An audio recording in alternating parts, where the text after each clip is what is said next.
everybody's gonna see it. Oh, all you need to know is that we're holding on. Even if we fall, we will rise up and we follow the path that we believe in. No, we're not gonna stop until we reach it. Oh, all you need to know is that we're holding on. We rise up from the dust and claim our throne. يبدأ فيلمنا لما بتحلم بطلتنا انه في امير بشع بده يقبلها، وبتصرخ بصوت عالي وبتنسى انها في المدرسة، والكل بينصدم من تصرفاتها الغريبة. لو شفتي امير بشع في حلمك شو رح تسوي؟ امير شو سويته؟ ولا شيء، بس تكلمنا. هالصراخ كله بس تكلمتي معه؟ ايه بس هيك. وبيخبروها انه حلمها بيعني انها رح تلتقي باميرها في الواقع، وبتتحمس كتير. هذا بطلنا شاب غني ومغرور كتير، وكل البنات بيغمى عليهم لما بيشوفوه. انتي بسببك كنت رح اوقع، انتبهي المرة الجاية. وبيدفعها. بدل ما يكون عندي حبيب وسيم، أنا الحين بضيع وقتي مع طفل زيك. بس أنتي صديقتي، انسى أنك بتعرفني، ما بدي أشوفك مرة تانية، باي. فبتحزن كتير لأنها كانت بتحبه كل هالسنين وبتقرر تنساه، وبتعطي رسالة اعتراف بحبها لإله لهالشخص. وهي رايحة بتضرب علبة المشروب وبتجي في بطلنا وبيسوي حادث بسببها. انت يا مجنونة استني، مين انت؟ انا صاحب هديك السيارة. عن جد؟ كيف بتتجرئي ترمي هاي علي؟ بسببك كنت رح اموت، مو بالقصد، وكمان الحين مزاجي سيء، ما بدي اسمع كلامك. لازم تدفعي غرامة على شو سويتي. كم من المصاري بدك؟ سيارتي غالية، وبما انك طالبة رح اعطيكي خصم. اعطيني بس 3 مليون. شو حكيت؟ ما سمعتي منيح؟ 3 ملايين. الشرطة بيناديك. وبتخضعه وبتهرب، بس المسكينة تركت محفظتها وراحت. وبتجي الشرطة ليدوروا عليها، وبتخاف وبتحاول تهرب منهم، وبيكون هالشي بس مجرد حلم. وبيتصل بيها وبتفكره صديقها. خبرتك إنساني، انت غبي ما بتفهم، أنا ماني صديقك، أنا يلي كسرتي له سيارتي اليوم، نسيتي؟ وبتسكر هاتفها. كيف كان يومك مع حبيبك؟ انفصلنا، طلع ما بيحبني. بتعرفوا كم تمن إصلاح السيارة؟ لو كانت غالية ما رح تقدري تصلحيها حتى لو اشتغلتي طول حياتك. ليش كل الطلاب هناك؟ انتظروني. وبتشوف صورها واسمعها هالحيط وبتحاول تشيلهم. مر وقت طويل ما التقينا. هاي. وبيحملها وبياخدها. ساعدوني. وبتضل تصرخ. هذا لوين رح ياخدني؟ اليوم كتير مناسب لأخذك للشرطة. وشو رأيك أخذك للجبل؟ وبتبدأ تتخيل هالأشياء وبتخاف منه. من فضلك لا تقتلني. ليش رح أسوي هيك؟ لازم بس تعطيني 3 ملايين ورح أتركك. أنا فقيرة وما عندي مصاري. طيب عندي طريقة لتدفعي دينك. وبيعطيها العقد إنه لازم تنفذ أوامره وتصير خادمته لمدة 100 يوم. وبتفكر إنه هو رجال سيء وبده يأذيها، وكمان فارس أحلامها رح يجي ينقذها ويتزوجها. أحلام العصر بدون مكيف. انتي مانك حلوة لهاي الدرجة. ما بهتم. وقعي بسرعة، بدي آكل. وبتوقعه جنب اسمها بترسم قلب. بالنسبة لبطاقتك رح أعطيها لإلك لما تنتهي مدة العقد. وبيوصل الأكل وبتجهز حالها لتاكل، وفي الأخير بيعطيها بس كاسة مي. نسيت، الخدم ما بياكلوا في هذا المكان الغالي. خدي بطاقتي وروحي لمحل تاني، ما تاكلي كتير. وبتشتري كل هالأطباق وبيجي عند صديقه. ممكن تعطيني المصاري؟ ما عندي. كيف بتقول هيك وانت عندك سيارة فخمة؟ وبيفرجيها العقد اللي وقعوا مع بطلتنا. انت صرت بتهتم بالبنات لأستمتعوا بس، مو مثلك حياتك مملة. وبيروح وبترجع من المدرسة وبيتصل عليها. ليش بتتأخري في الرد على المكالمة؟ وبتشوفه وبتنصدم. انت عن جد بتعيش هون؟ في نظرك شو؟ واليوم الثاني بدل يسألوها عليه. انت كيف تعرفتي على هذاك الشاب كتير وسيم وكمان هو غني؟ حتى في احلامك ما شفتي زيه. هو ما انه امير بس لطيف معي. كيف كان اول موعد لإلكم؟ أكلنا في المطعم كتير فخم، وحكى لإلي إنه أنا جميلة وبده يسافر معي بسيارته الغالية. بس أنا رفضته وحكيت له إنه عندي امتحانات. في حدا بيتصل، أنا في المدرسة. ليش اتصلت بي؟ تعالي عندي بسرعة. ليش؟ وبيسكر عليها الخط وبتعصب كتير. هو بده يشوفك صح. كوني شجاعة واعترفي بحبك لإله. فايتينج. انتو ليش بتفكروا هيك؟ وبتفكر في خدعة مشان تقنع معلمها تروح للبيت. أرعبتيني. شو بها عينك؟ أنا مريضة، ممكن أروح للبيت؟ وبتجي عنده وبيطلب منها ترقص ليفتح لها الباب. شوفوا رياكشن هاي المرة المسكينة، ألعبتها، رح تدفع الثمن. وبتدخل وبتلاقي بيته مكركب كتير. أبي رح يجي، قومي بعملك، رح أروح لغرفتي. وبتشغل الموسيقى وبتبدأ في التنظيف. You'll never be forgotten. Pretending no one is to blame. Too late to reignite our وبتنتهي أخيرا وأبوه كمان بيوصل. انت ليش هون؟ هاي بس مجرد خادمة، مو أكتر من هيك، فيك تغادري. وبيعطيها المصاري وبتركب في المصعد مع نفس المرأة يلي خافت منها، وبتضل تناظر فيها وبتبتسم لإلها. شو رأيكم نروح للسينما؟ فكرة حلوة، رح نروح لوحدنا، الظاهر إنك مشغولة كتير. وبيتصل بيها ليتسوق وبعدها بتروح للسينما. وكل دقيقة بيجبرها تشتري له الأكل لإله، ولما بيسمح لها تجلس بيكون الفيلم انتهى. وبتغسل سيارته وهو مرتاح وبيستمتع. ممكن أروح للبيت وبيعطيها المصاري. وهي بتتمشى بتشوف أبوها مسوي حادث. أعطيني $20 لأصلحها. بس $20؟ طيب لو كانت سيارة غالية قديش المبلغ؟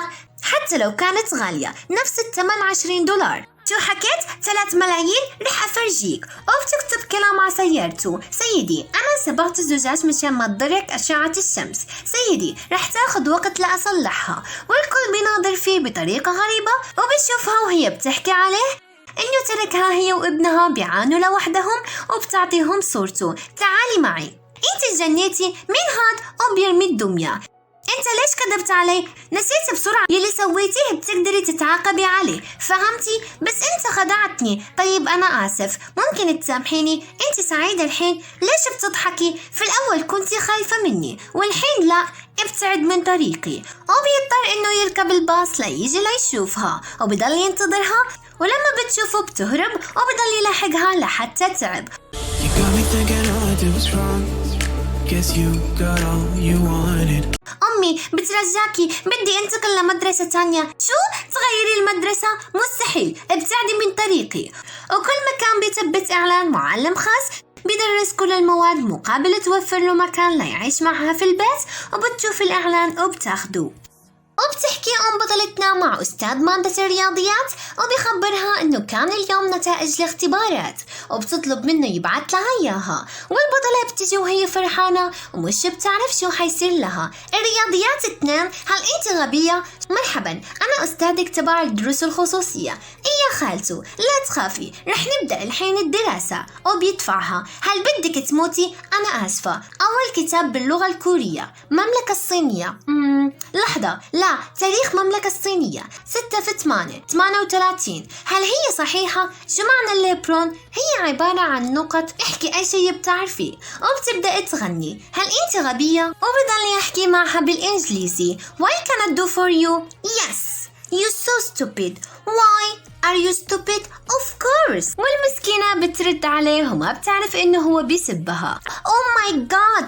وبتجي للساونا وبتضل تدرس وهو بيزعجها. بدي مساج. وبتجهز حالها وبتكسره، مو بتسوي له مساج. وبتدغدغه وبضل يضحك. وبيجوا للكاريوكي وبتضل تغني بصوت عالي. روحي اجلسي. وبيبدأ يغني وبتحب صوته الهادئ. هل استمتعتي اليوم؟ ايه كتير. وبيخلص البنزين السيارة وبتضل تدفعه في المطر. وبتشوف اللوحة إنه محطة البنزين لساتها بعيدة ب10 كيلومترات. وبيوصلوا. اطلعي. وبتضل تمطر وبتعطيها المظلة. المطر بيسبب الأمراض، صح، رح أروح. وبيتركها وبتفكر إنه رح يعطيها المظلة، بس بيسكر سيارته وبيتركها لحالها. إمتى رح تاخدي إجازة؟ الأسبوع الجاي. شو رأيك نروح لنحلة؟ بس شوية أيام وبعدين رح تكملي دراستك. مو مشكلة دراستي، بس أمي ما رح تتركني أروح. لا تخافي، رح أحل الموضوع. وبيدور على النت وبيطبع الأوراق لرحلة لجزيرة جيجو. وبيروحوا عائلتها. بتمنى منكم تقضوا وقت حلو في إجازتكم وبتستمتعوا. شو نايمين؟ منيح، انتهت الحصة. وبيفرحوا وبيضلوا يستمتعوا بالوقت. هل عندك صديق؟ لا، أنا ما بطلع مع الأطفال. هل قبلك أحد؟ أنا حكيت لك لا، أنا رح أنام. وبتنام على إيده. كم بنت تعرفت عليها؟ ولا وحدة. لا تكذب علي، أنت بتستخدمي إيدها على أساس إنها مخدة انقلعي. وبيجي حبيب صديقتها وبينط. هل أنت متأكدة إنه وزنك 50؟ إيه، لو كذبتي رح ينقطع الحبل. لا 53. وبيضل يضحك عليها. وأنت قديش حبيبتك؟ وزنها على الأقل رح يكون 60. إيه، احترم حالك. والبطلة بتشوف المساحة يلي رح تقفزها وبتناديه وبيغمى عليها وبتوقع وبنط وراها. وبتوصل العائلة بطلتنا للبيت. وفي الصبح بيتصل بيها بطلنا وبيخبرها يلتقوا مع بعض الساعة 8 مساء. وبتوصل وبتضل تسلم على الموظفين. ليش تأخرتي؟ بسبب ازدحام الطريق، لازم نبدأ التحديات. وبضلوا يسووا هاي الأشياء المقرفة وبيخلطوها في هالإناء يلي ما رح يشربها رح يخسر. وبيكون دور البطلة وما تقدر وبيشرب البطل عوضها. والكل بيستغرب منه. انت هال100 يوم شو هل بدك أكتر؟ لا بالعكس، بحس بالحرية. وبتاخد صديقتها هدية بطلتنا وبتكون بتهنئوا عيد ميلاده. وفي الليلة بيرجعوا مع بعض وبتضل تناظر فيه باي أحم وبتدفعوا. وبتكون شافتها أمها وبتجي لبيته وبتهينه وبتطلب منه ما يعيد يقابل بنتها. وبتجي أستاذة دروس خصوصية ثانية وبتفكر إنه بطلنا. وفي الصبح بتطلع من البيت وبتجي لبيته وبيطلع من قدامها ولا كأنها موجودة. شو بدك؟ أنت ما اتصلت بي. شو ما بتقدري تدرسي بدوني؟ لا مو مشان الدراسة. طيب شو بدك؟ تتزوج مني. وبيستهزئ بكلامها وبيروح. اصحي وقت اللعب خلص، انتي مزعجة كتير. وهيك بيكون شكلها في الصبح. وبتضل بس تشوف صوره وتكرر اسمه وبتضل تشرب مع أصدقائها. اشربي ورح تنسيه، أصلا في كتير رجال في العالم. وبعد ما بيشربوا العصير كتير بينزلوا للشارع وبيضلوا يسبوا الناس ويسووا تصرفات غريبة وما لها أي داعي. ولما بتجي بمر من قدامها وما بيحكي معها. هل فعلا كنت مجرد لعبة؟ بليز خبرني إنك مزحت معي. الحين رح تعيش بسعادة لأنه رح أختفي من حياتك. وفي الصبح المدرس بيشرح الدرس وهي ما بتركز. رح ناخد استراحة. مين يغني؟ والكل بيشوف بطلتنا وبتضل تغني والبطل بدب أغراضه لينتقل لبيت تاني. ولما بتجي للبيت بتلاقي رسالة ولما بتفتحها بيكون جواتها خاتم. وبتطلع في المطر وبتجي لبيته بس بيكون فاضي. والبطلة بتضل تدرس كتير كل يوم والكل بيستغرب منها لأنها مو من عمايلها إنها تكون شاطرة كتير. وإيش اليوم المنتظر؟ يوم اختبار الرياضيات. وبيظهروا النتائج وبتضل تدور على اسمها والمسكينة ما بتلاقيه وبتحزن كتير. وبتضل تشرب كتير. لا تحزني، كل شيء رح يكون تمام، رح أخذك لمكان تاني. وبتجي لهون وبتخبرها إنها عندها شغلة ضرورية وإنها رح تروح باي. وبتضل لوحدها. وفجأة بينفتحوا الأضواء وبيكون بطلنا. ما قبلوك في الجامعة؟ لا حكيتلك تدرسي. وبيعطيها هالورقة. شو هاد؟ طلع بطلنا هو يلي طلب من هذيك البنت تدرسها الخصوصي وهو يلي عطاها أسئلة الاختبارات. وكمان طلب من المدير الجامعة إنه ما يسوي لها اسمها في قائمة الأسماء تبع الطلاب يلي انقبلوا في الجامعة. وبيصير عند بطلتنا سيارة وبيرمي عليها هالشخص هالشي وبتضل تسبه. وهيك ضلت النهاية معروفة إنه حيتكرر كل شيء اللي صار مع بطلتنا وبطلنا من أول وجديد. اكتبوا لي رأيكم في التعليقات. هل حبيتوا هذا الفيلم ولا لا؟ على فكرة هذا الفيلم كتير تحفيزي خصوصا مع الحين إنه كلياتنا عندنا اختبارات. رح أترك لكم اسم هذا الفيلم في صندوق الوصف ورح يظهر لكم على الشاشة. أحبكم. Didn't know my heart be needed. Skipping out, no I can't keep score. When I lose my breath, boy, you got me breathing. Oh, every little thing you do, every time you hold me, take me higher, higher. Oh.